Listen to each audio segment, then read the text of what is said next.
kafin darasi na yau muna da faɗakarwa ɗaya-ɗaya shine game da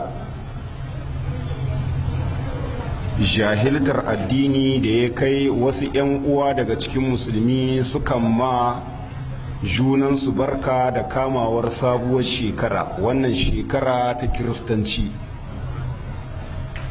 Haramun ne musulmi ya ma ɗan uwansa musulmi barka da kamawar irin wannan shekara, wai har ma faɗa ake ana maimaitawa barkanmu da sallah, Allah ya maimaita mana. A ina sallar take?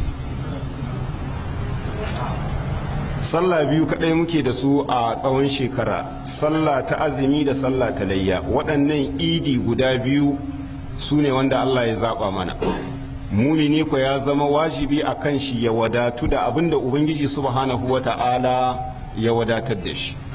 Manzon Allah sallallahu alaihi wasallam a lokacin da ya isa birnin Madina ya samu mutanen Madina suna da idika barkatai wanda sun saba rayar da su tun a jahiliya.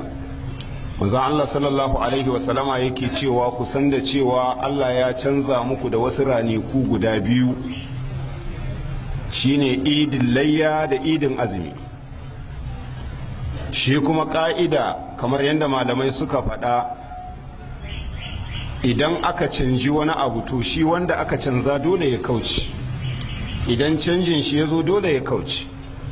Misali, kana jagorancin wata ma'aikata, kai ne darakta, yau sai aka naɗo wani daga can sama aka ce shi aka damƙa ma wannan ma'aikata, ka ce ba za ka bar wannan kujera ba?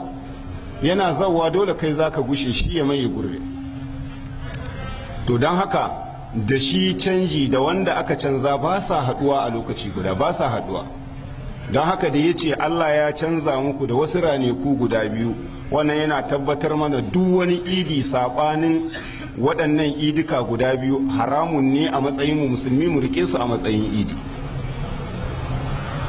Don haka hatta da shekara ta musulunci in ta kama za ka ga ana ma juna barkanmu da sabuwar shekara, Allah ya maimaita mana, wannan duka ƙari ne a cikin addini, kwata-kwata baya halatta. Ba a samu ba magabatan kwarai sahabban manzon Allah sallallahu alaihi wasallama suna ma junansu barka a sababin kamawar sabuwar shekara ta musulunci.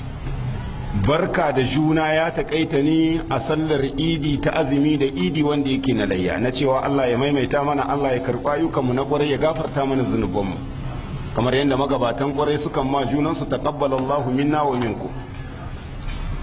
To don haka wannan duka jahilci ne, sallah ce ta 'yan mishan, ba sallah bace ba tamu ta musulmi, kuma kamawar shekara wannan ba sallah bace ba a shir'anci. Don haka anan ya zama wajibi duk musulmin da ya fahimci haka ya daina, kwata-kwata baya halatta, haramun ne.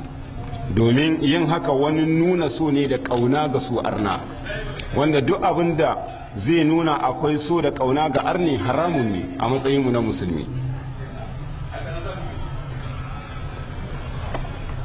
Kenan wani ya turo ma mesaj na cewa yana maka barka da sallah, to abin da ya kamata sai ka nuna masa ai ba sallan mu bace ba, mu musulmi mu idin layya da azumi gare mu.